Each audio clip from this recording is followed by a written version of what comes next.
चाहेंगे तो। पूरे धन्वंतरी जी ने आयुर्वेद का शोध करके देखा तो जो औषधियों में शक्ति पाई गई उससे लाखों गुना बढ़कर के रोग मिटाने की शक्ति भगवान के नाम में पाई गई।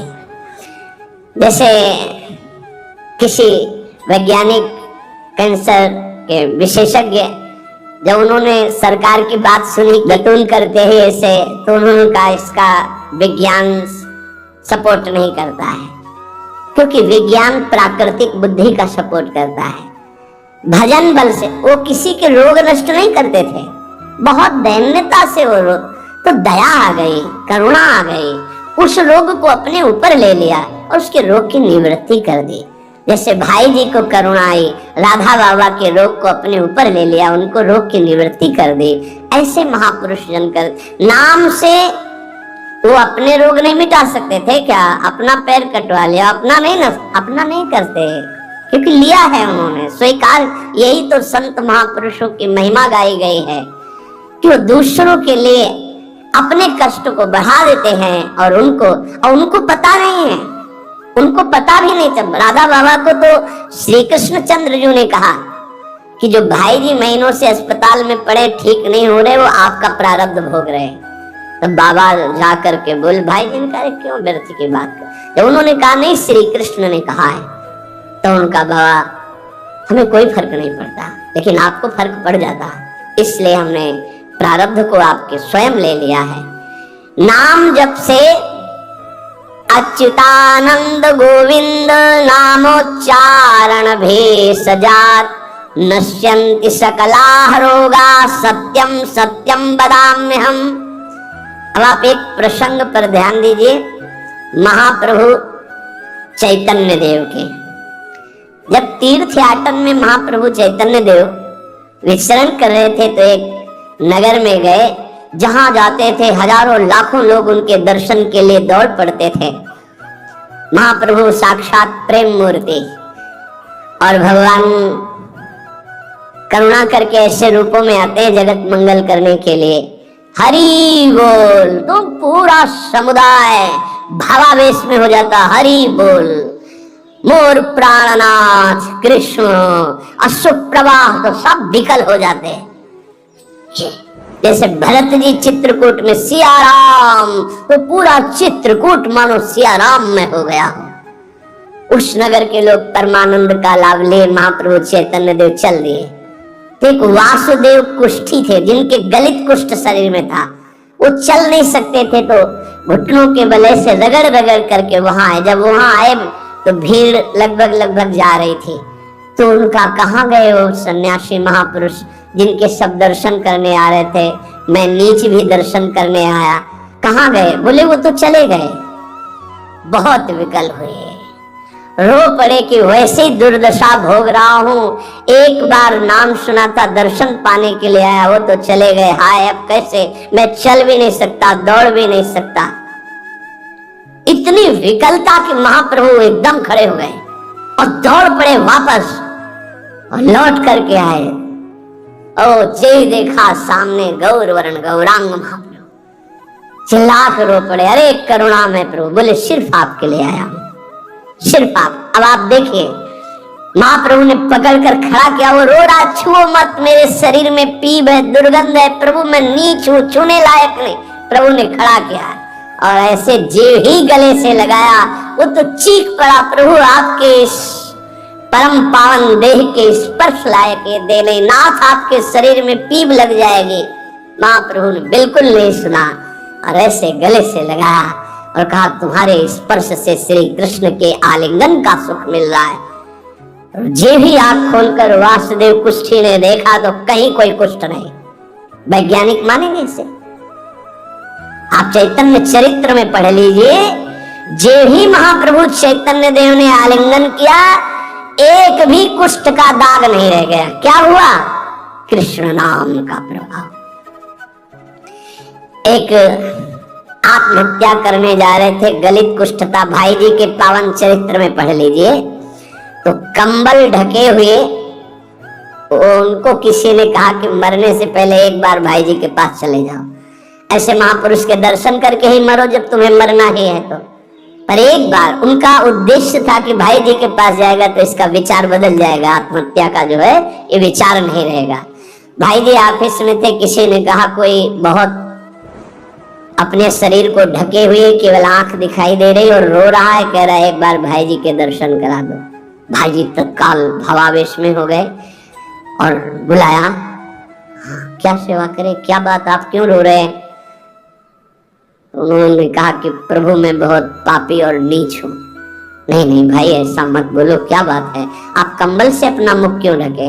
हटाइए। तो जे भी हटाया तो घाव, पीप पूरे शरीर में, गलित कुष्ठ, पापों का बड़ा भारी दंड। सहम गए देखकर भाई जी। उनका नहीं कोई बात। बोले बस मैं आपके दर्शन करके आत्महत्या करना चाहता हूँ, कोई मुझे कहीं समाज में कोई ठौर नहीं, सब मुझे घृणा की दृष्टि से देखते हैं, इसलिए मैं अपने भाई जी ने कहा नहीं नहीं, तुम्हारे ऊपर श्री कृष्ण की कृपा है। ऐसे जे ही आलिंगन किया कुष्ठ गायब, चरित्र में पढ़ ले। क्यों? क्योंकि नाम जप है, संकल्प किया, उसके संपूर्ण पाप नष्ट हुए, भस्म हुए, रोग गायब। रोग कहां से होता है? पाप का दंड है, रोग खत्म हो गया। न शाम्भव्याधिजं दुःखं हेयं नान्यौषधैरपि हरिनामौषधं पीत्वा व्याधिस्त्याज्यो न संशयः। कितना भी बड़ा रोग हो जो किसी और औषधि से न खत्म हो रहा हो और नाम जब किया जाए और संकल्प कर दिया जाए कि ये रोग ठीक हो जाए, तो हरिनाम औषधि से बड़ा असाध्य रोग भी ठीक हो जाता है। बोले कर लो अपनी किडनी ठीक, बीमार तो हो आप। तो सच्ची कहते हैं, वृंदावन में बैठे 100 के 100% में 1% भी इच्छा नहीं कि हमारी किडनी ठीक हो जाए। इससे बड़ा साक्ष्य हम नहीं दे सकते, क्योंकि वृंदावन हमारा प्राण सर्वस्व जीवन है। 1% 100 में नहीं कि ठीक हो जाए। जैसे चला रहे वैसे चलाओ, अब इससे हमें ठीक होने का तात्पर्य नहीं, क्योंकि जो ठीक होना चाहिए वो ठीक हो गया। हम भले हैं, बुरे हैं, नीच हैं, अच्छे हैं, जैसे हैं, अपनी प्रियाजू के ठिकाना मिल गया गोरे चरणारविंद का, इसलिए इसकी जरूरत नहीं है। आप चाहे 100 वर्ष रखो, चाहे 1 सेकंड में इसको बुला लो, कोई परवाह नहीं इसकी। 100 गोपाल शास्त्र नाम का रोज पाठ करते थे और गिरिराज जी की परिक्रमा करते थे, पूरा जीवन हो गया था और पैरालिस आधे शरीर में उनके हो गया, लकवा जिसे कहते हैं, लकवा ही तो कहते हैं हिंदी भाषा। तो हरि बाबा, पूज्युड़िया बाबा ये सब जानते थे, इतने बड़े महापुरुष थे, उनके पास गए और कहा बाबा काहे को लीला कर रहे हो, अगर आप संकल्प करो तो पूरे भारत का पैरालिस ठीक हो जाएगा, आप अपने क्यों असमर्थ होकर पड़े हुए हो? तो उनका बाबा विनोद क्यों करते हो? क्या मच्छर मारने के लिए ब्रह्मास्त्र का प्रयोग किया जाता है? अरे ये शरीर छूटेगा आज नहीं तो कल, इसके लिए भगवान नाम और भजन का प्रयोग करें? नहीं। बाबा मुस्कुरा दिए। पर शास्त्रीय सिद्धांत, यदि आप औषधि से भी नहीं ठीक हो रहे हैं, नाम जप कीजिए और संकल्प कीजिए कि रोग ठीक हो जाए, पक्का ठीक हो जाएगा। जब उस पाप के नष्ट करने योग्य आपका भजन बन जाएगा, पक्का ठीक हो जाएगा। आधयो व्याधयो यस्य स्मरणान् नाम कीर्तनात् तदैव विलयं यान्ति तमनन्तं नमाम्यहम्। जिनके स्मरण और नाम कीर्तन से संपूर्ण मानसिक चिंताएं, शारीरिक रोग और भी व्याधियां वो सब नष्ट हो जाएंगी नाम से। मानसिक चिंताएं, कई लोग ऐसे आए कि मैं डिप्रेशन में था, जब से प्रवचन सुना, राधा राधा जपा, सब खत्म हो गया।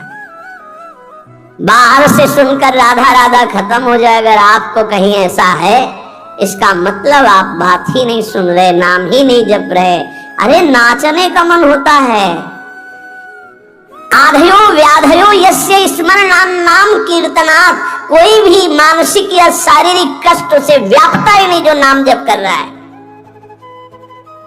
सच्ची बात है, आप पकड़िए, इस बात को पकड़िए, नाम जप से सब कुछ ठीक हो। एक बहुत डिप्रेशन में यही आए हुए थे, उनको हमने बताया सबके जूते साफ करो, यहाँ सबकी पादुका साफ करो, वाणी पाठ में बैठो और पाओ श्री जी की जूठन, ठीक हो जाओ। ये कोई आशीर्वाद नहीं था, ये पाप नष्ट करने की प्रक्रिया थी। जब आप सबकी पादुका साफ करोगे तो आपके सारे पाप नष्ट हो जाएंगे। पर देहाभिमान प्रबल, पादुका हम सबके, ये बहुत बड़ी बात है।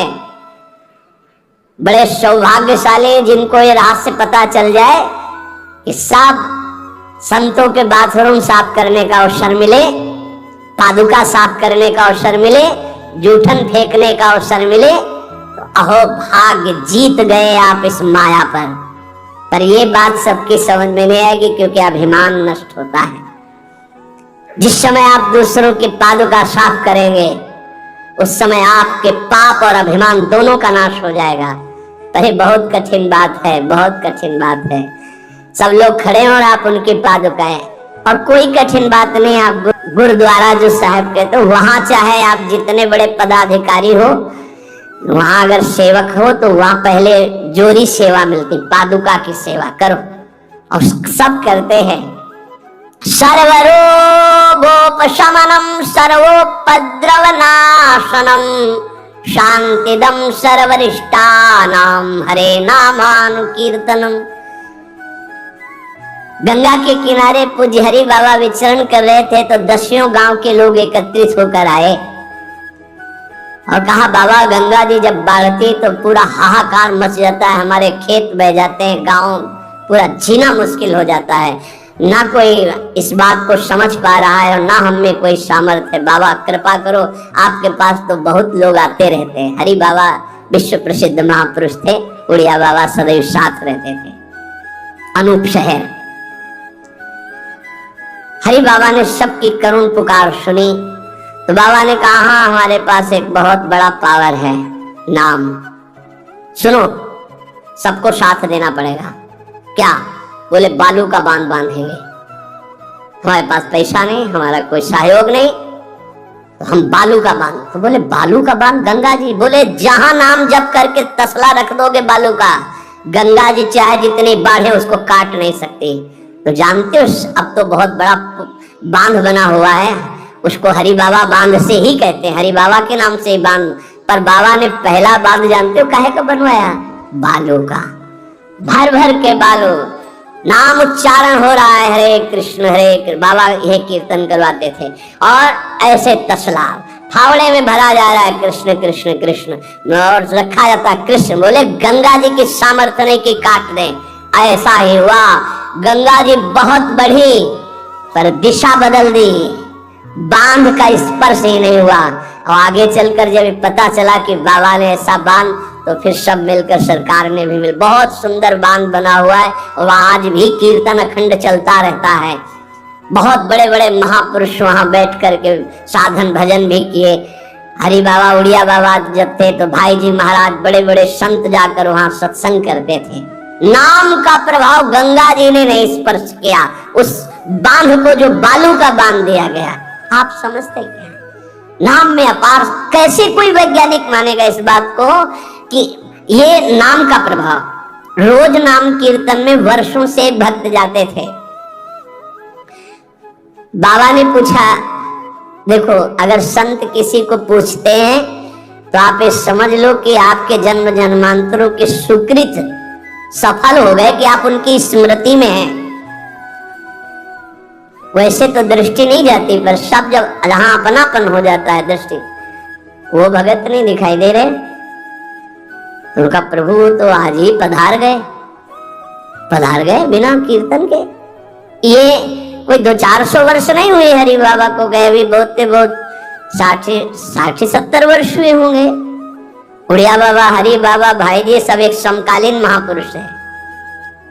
उनका बाबा, उनका तो विमान बन रहा है, वो तो दाह संस्कार के लिए ले जाए जाएंगे। बोले नहीं, पहले विमान यहाँ लाओ। बाबा घंटा बजा करके बोलते हरि बोल। माँ घंटा में धोनी हरि बोल का विमान की रस्सी खोल दो। 2-4 बार घंटा जे बजा उठ के बैठ गया। बोले कीर्तन के बिना कैसे जा रहे हो? अब आप ये वैज्ञानिक कोई मानेगा ऐसा कैसे हो सकता है? अरे कर तुम अन्यथा कर तुम। जहां सुई का धागा ले जाता वहां से अनंत ब्रह्मांड पार कर दे, उसे परमात्मा कहते हैं, उसे भगवान कहते हैं।